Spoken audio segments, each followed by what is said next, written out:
Good morning, lovelies. ZoëTwoDots here with some more Pokemon Go goodness for you. And today I'm going to be taking you through my entire maxed out Pokemon collection. So every Pokemon that I have completely maxed out in Pokemon Go. Just to remind you guys as well, I am currently away on holidays, so this has been pre-recorded and I will not be uploading any of the Valentine's events for the Valentine's 2020 event that's happening because I want you girls on holiday. So I'm not working, I'm not filming any of that.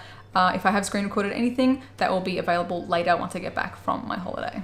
So before we get into showing you exactly the powered up whole set as well, just to give you guys some context potentially for how do I have this much Stardust to do this, and even then I don't have an obscene amount of Stardust compared to some other players. Just a few baseline things, I guess, as my maximum my catches ever, 122,000. And then things like raids and things like that are going to be obviously adding a whole bunch of Stardust as well to the things that I do. And egg hatching. All these things are ways to get yourself Stardust in the game. You can feed berries to gyms. That's another way to get lots of Stardust. So I try to do a lot of things to maximize my return on Stardust. If there's a Stardust event in the game, I'll try and play a bit harder or catch more, feed more berries, or if I have a star piece on, make sure that I do the raid with that star piece on, open up a whole bunch of gifts from friends to maximize that Stardust as well, feed a bunch of berries for whoever got defending in gyms, all that jazz to like maximize star pieces. So to make my life easier, I have gone through and I do label all of my maxed out Pokemon with a little symbol. You can do this yourself as well if you want to keep track, because there isn't really a way to search for maxed out Pokemon. I'm going to scroll all the way to the bottom here and we'll start from the oldest to the newest sort of thing. So some of these are going to be functional, in that I use them for gyms, raids, battles, things like that. Some of them are just for fun or because I like that Pokemon. And things that you power up or max out might be entirely different too. You might have purely only functional. You might only do things that are functional.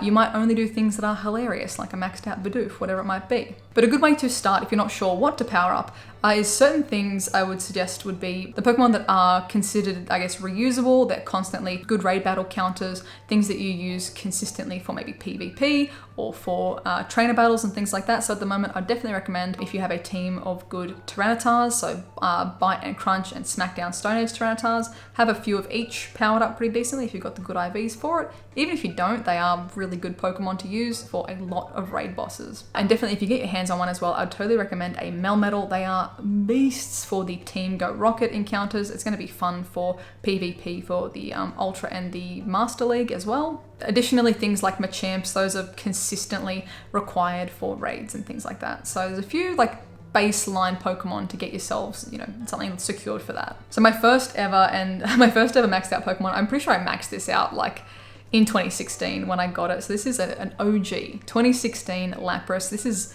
an original double legacy Lapras. So this hasn't been, TM'd or anything like that. This was original double legacy Lapras. And this was my Dragonite killer. I didn't have much to use to take down Dragonites. I used a lot of Cloisters with ice moves and I used a lot of Lapras. When people would stack the gyms full of Dragonites when we used to have to prestige gyms, that's right kids, we used to have to battle gyms to put your own Pokemon in and then battle them again to train them up.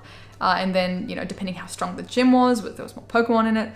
This was my little Lapras for getting rid of stacks of Dragonites in gyms. And one of my oldest Pokemon at all in my collection actually. God, the Umbreon was just a leftover Eevee, I'm pretty sure, from, not bad, from 2016 as well. Yeah, pretty old one there.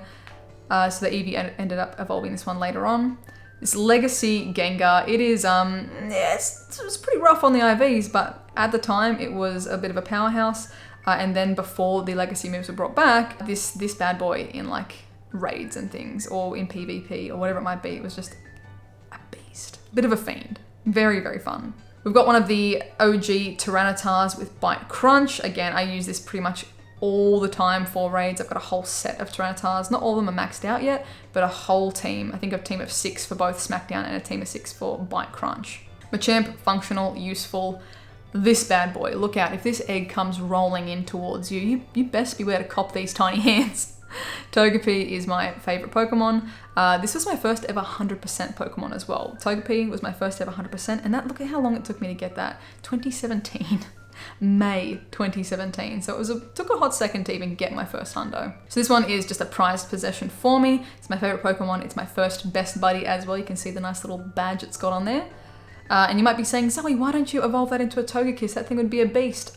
I don't really need to. I've already got 100% Togekiss maxed out as well. You'll see that in a second. So I've got a whole set of Hundo babies and Hundo Togepis. My kind of thing is like, you know, baby league. I like the babies. So things that I'll definitely max out are 100% babies. It might not be especially useful in regular day-to-day stuff, but it's something that I like to have as like a fun thing for me. Old school Golem here as well. Dragonite, Blissey, this thing back in the day when before it got a bit nerfed, this thing was disgusting in gyms. She was thick with like 7 Cs. She was 3000 and something CP. And got nerfed when they did that update, but nonetheless, still a good little gym defender. Got the Sceptile there as well. This Mewtwo, Christmas Mewtwo. Again, this one isn't necessarily the, you know, the bee's knees for IVs. It's got 15 attack and that's fine by me. But this thing was the Christmas Day Mewtwo. Raid, this was the first ever raid on Christmas Day, and people were like all in a fit because, Niantic, why would you put a raid on Christmas Day? Also kind of neglecting that not everyone celebrates Christmas, but it was kind of well timed in that it was perfectly before like people's Christmas lunch or after, you know, Christmas breakfast and opening the presents. So there was a massive turnout for this Christmas Mewtwo. I got this on the last ball. I missed so many throws because I had just upgraded my phone. I you know, had a new phone. So Mewtwo wasn't optimized for that phone. So I could not hit it. It was insane. It was stressful. I'll link to that video here as well if you guys want to see it. Heads up, there is a bit of swearing because this is pre-kid friendly kind of vibes. But oh my gosh, that was crazy getting that one. I was genuinely trembling. And there is the 100% Togekiss. This thing is a powerhouse. I love it for so many things, for raids, for defending gyms. It's just fantastic. It's a little unit and I love it. Got that 98 Ray. This was from the first time I think Rayquaza was in raids. I'm pretty sure, 2018. So I ended up with a pretty decent Rayquaza from the first batch. Hundo Venusaur here has got the Comday moves as well. Salamence as well, another Comday one that I saved to evolve. Machop, I've got a whole set of Machops that are pretty powered up. My Mew, I powered up my Mew. I mean, don't ask me why, I love Mew. Mew's one of my favorite Pokemon. It's adorable. Look at it, so cute. And I gave it double ice moves. So I think the best move sets for Mew are either double dragon or double ice. So I use the double ice to take on dragons. It kind of holds its own weight as well. Mew can take a bit of a beating and the double ice will deal with your dragon boys. Plus, I like to be able to use it. So I maxed it out so that I can justifiably take it in for raids and things like that. We've got a couple of Hundo Legendaries here as well with the Latties. Hello. Was this one of my Japan? No, this was a local one. The 100% Articuno and the Shiny Articuno both on the same day. Both have been maxed out. I think this is honestly still one of my best Shiny Legendaries. I don't always get lucky with Legendary IVs, but I mean, looking at this, you'd say otherwise, but got another Legacy Mewtwo there as well. Maxed all, oh wait, hello? Not maxed out. I'm gonna have to power you up later. Excuse me, what are you doing hiding in here? Probably it's one charge off being powered up. Some other things have also been traded to me already powered up. So for example, this Rhyhorn here from Nico. This was the first time we met in Japan. Got to pat a very sweet little dog and we did this trade.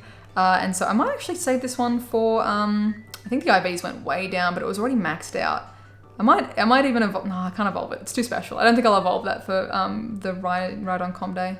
It's too wholesome. A couple of trades here from Reversal. He just traded them as maxed out, so they are named after him. We've got some decent IV Abras. I used these for quite a while for taking on Machamp raids by myself. So I had a little squadron of Abras here doing that. Blastoise was my first ever Shundo, this 100% Blastoise. I was going to use it for PvP to just kind of flex, but I guess it doesn't really matter because we know that Great League PvP has different kind of IV requirements to be optimal, so we just ended up maxing it all the way out anyway.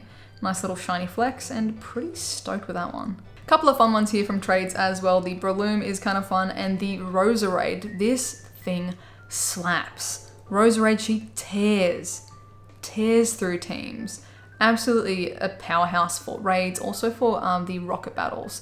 If you have, you know, these waters are treacherous, just one Roserade in there, done and dusted, you'll tear through. We got this lucky trade from Just Deep in Mumbai, another Pokemon GO content creator over there. We didn't have a lucky trade lined up or anything, this was just we got just by chance, very lucky on this trade, which was awesome. So I ended up, I can't remember if I powered it up if it was already maxed out, but either way, a really special trade there. all the way from back in 2016 it was caught. My 98 Melmetal, this thing gets used a whole bunch. It is an absolute, again, powerhouse. That and the Mamoswine there, they both get used quite significantly for the Team Rocket battles. So if you have either of those, I would totally recommend, because the Mamoswine as well for the flying types, so like the Zubats and things like that, as well as any other flying types, it claps up really, really well. The Shiny Kyogre was a fun trade at GoFest. Turned out to be a 90s, was it 96? Yeah, 96% IV Shiny Kyogre. Amazing trade there. Super stoked with this bad boy. Maxed it all the way out. Again, fantastic for raids. 98% Cran into the Rampardos. This thing is pretty much still the best rock type attacker, I believe. So these are a fantastic investment, definitely. They're still the best rock type attacker, I believe, in the game.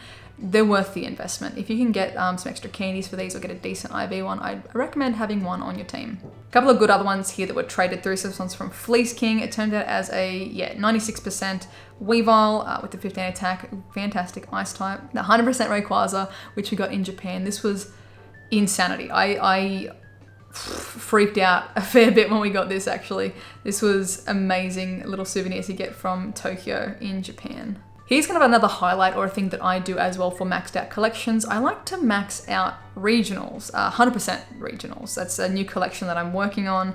It is, I guess, mildly obscure or maybe not, necessary, but it's fun. I like it. It's a unique and difficult thing to get. For me to one day get all of the regionals as hundos is going to be an incredible grind. So if you guys see me at any of the Safari Zones at GoFests, please feel free to trade me your local regionals. I mean, even Kangaskhan's. I don't have 100% Kangaskhan at all yet, but I mean, I'm always happy for regional trades. I love distance trades.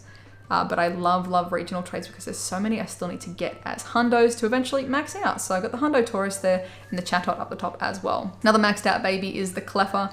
Again, if I ever get hundo babies, they're just on my list to max out eventually. The Liddy is a fantastic fire attacker. It's a beast. It is a glass cannon, so it does take a lot of damage, but it dishes out a lot of damage as well. I was just super stoked to get a decent IV Litwick really early on, so we powered that one all the way up. The Groudon, this one was crazy. We got this out of a research breakthrough. Insanely lucky on this one. My first ever shiny from a research breakthrough as well. And it turned out to be 98%, so I was like, look, I can't sleep on that. Powered it up immediately. And the last one, my most recent one that I've maxed all the way out is the Lucky Charizard with the Comday moves. I haven't had a really decent set of fire type attackers for a while, so the Chandelure and the Charizard are kind of like making up for that. And if you're wondering what other Pokemon I have put aside to eventually power up, here is my, my current list of to do at some point. So you can see there's a whole stack in here. I got the Lucky Durant from Alan, 100%. Got a Lunatone, another regional. I've got the Snivy that we'll probably save for whenever it gets its Comday, most likely. Another baby. I think I'm going to evolve this Togepi all the way up to Togekiss, and then make it my best friend as well, and then max it out, because then I think in Master League it will be stupid. Like, it will just, hopefully with that bit of a level boost, it'll be like that little bit extra of a threat. I don't know. What do you guys think? Should I evolve it? What should I do with this one? I'm still undecided. The Rayquaza, we are slowly chipping away on that one as well. The shiny, it's decent. It's got 15 attack. A couple other just fun shinies in here. A couple other legacy ones. A few other fun ones. The unknown, just as a bit of a challenge. I am, I guess, in a lucky position where I've got a stupid amount of unknown candy from the events and things like that. I do carry around of unknowns for trade, so if you guys ever see me and you need one, please let me know. I still have heaps of spares of those to trade. So that would just be like a silly one to kind of power all the way up. Squirtle Squad, because why not? A whole bunch of things that are additionally functional and just fun. I'm not sure if I will actually power up these Gyarados because there's better water type attackers now and things like that, but potentially we'll see. If there's something that you reckon in this whole list here that I should absolutely max out, leave a comment down below and your justifications for why. This Eevee as well one day will turn into a Sylveon. A shiny, female, 98% Sylveon is going to be amazing. And I guess to give you guys an idea of how I do power up as well, typically I'll set myself a benchmark and then not power down below that. So at the moment my bench is 2 million. And as you can see here, if I was to power up this Swampert, it would take me below my 2 million threshold. So I can't do that. If there was something that I had that was, 200 dust to power up, Sure, I could do that because that's within my current threshold, which nothing will be low enough level in here, I think, to do that. Maybe the Magikarp. No, even then. So if I had something that was a 200 Stardust power-up, I would allow myself to do that. And then, for example, I'll go through and do a power-up sesh, power all the way down to my threshold level, and then just kind of not think about powering up for a few weeks or maybe even a few months. Leave it be, go play some events, go hatch some eggs, have a comm day, things like that. Perhaps then I will have been up to 2.5 million Stardust. So my new benchmark is 2.5 million.